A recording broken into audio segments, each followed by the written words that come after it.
네, 카카오 서비스 먹통 사태와 관련해서 정치권은 신속한 원인 규명과 함께 정상화 조치를 촉구하고 있습니다.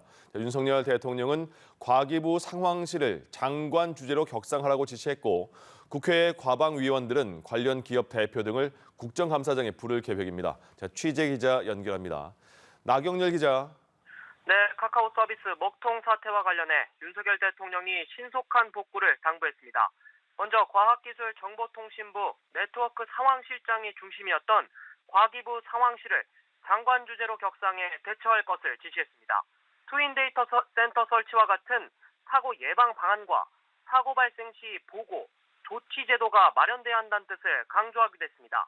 국회에선 과방위원들이 중심이 돼 움직이고 있습니다. 조금 전인 오후 2시 여야 과방위원들은 판교 데이터 센터 화재 현장을 찾았는데요. 현장 상황에 대한 보고를 받고 신속한 서비스 복구 등을 촉구했습니다. 여야는 국정감사장에 관련 대표와 임원들을 증인으로 부를 계획인데요. 백업 체계를 제대로 구축하지 못한 관리 부실 책임을 따져 묻겠다는 겁니다. 홍은택 카카오 대표와 박성하 SK CNC 대표에 대한 증인 소환엔 여야가 공감대를 이룬 상황입니다.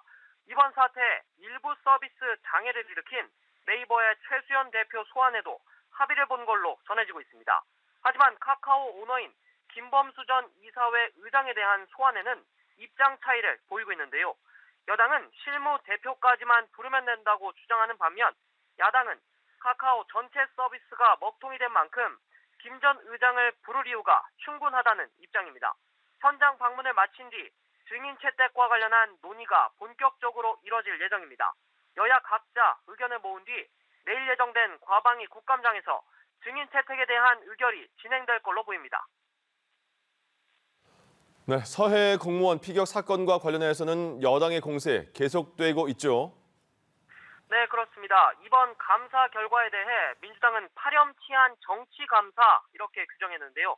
여당은 이를 파렴치한 정치 공세라고 표현했습니다.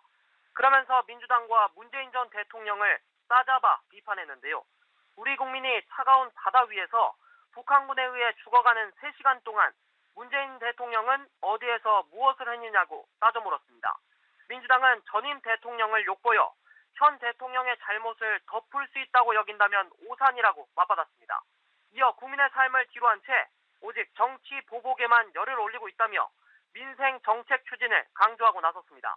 이재명 대표는 페이스북에 불법 사채 무효법, 금리 폭리 방지법, 신속회생 추진법 등 가계부채 3법을 최우선 과제로 조속히 처리하겠다는 글을 올렸습니다.